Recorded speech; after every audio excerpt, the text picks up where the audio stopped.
Hello everyone, Julia Lee for Poker News. We are here with Dominik Nitsche, winner of the big one for One Drop event, taking home $3.5 million. Dominik, how does it feel? Yeah, it feels pretty good. Yeah, what can I say? Obviously, to win tournaments is always amazing. You know, it means you get very lucky throughout. And as I said before, if I play well, I get lucky, then I'm going to win. So I think today, both happened. I got very lucky with my cards, made a lot of good hands, played them really well too. Yeah, I mean, I'm just very happy with how I played. And winning is nice, but it just means that I got the luckiest today because my opponents, they were amazing players. And you say when you play in high roller events like this, it's almost like playing in a big home game. Did you feel that way playing heads up with Andreas? And what was your strategy playing with him? Okay, first of all, the German home game joke, it started when my German buddies started winning all the high rollers and they kept giving me shit for never ever cashing one of them.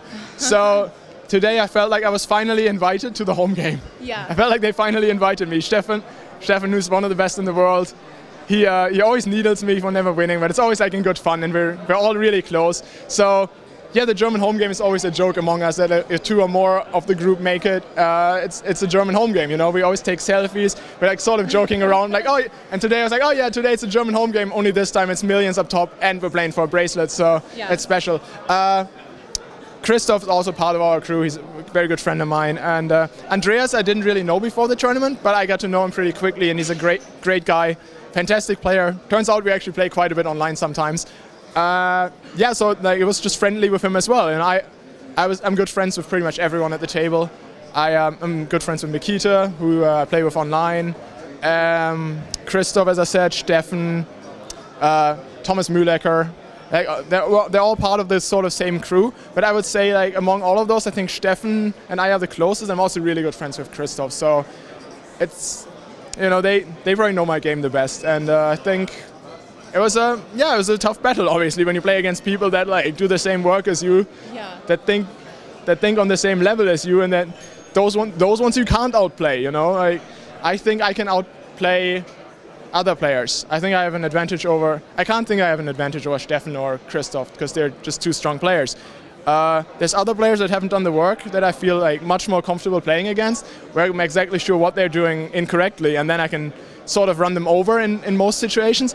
Now against Stefan, he was kind of handicapped, and Christoph's handicapped as well. So I was very fortunate that the two strongest players were short. And then Nikita was also very handicapped, who's a fantastic player. He would have given me a lot of trouble on my left. But he was very short as well, so I had everything going for me at the table. And then heads up, I got heads up against Andreas Eiler, who, as I said, he's a fantastic player. But on a table like this, I think there was a few players that I wouldn't have wanted to play against them. So I was okay with playing against Andreas. Against Nikita, we've played a lot online. I think it would have been a very, very close battle. Against Stefan, well, it would have been a fun battle. It would have been a lot of trash talk going back and forth.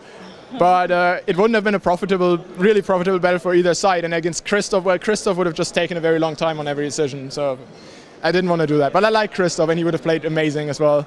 So yeah, so all of that being said, I am very happy with how everything turned out, and I wasn't put into too many tough situations today. And right after the last break, there were times when Andreas went all in and he ended up doubling up. What was going on in your mind at that point? I got to keep playing.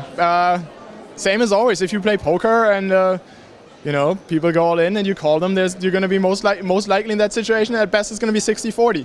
So with him being a very strong player, it's very unlikely he's just going to smash it in with absolutely nothing.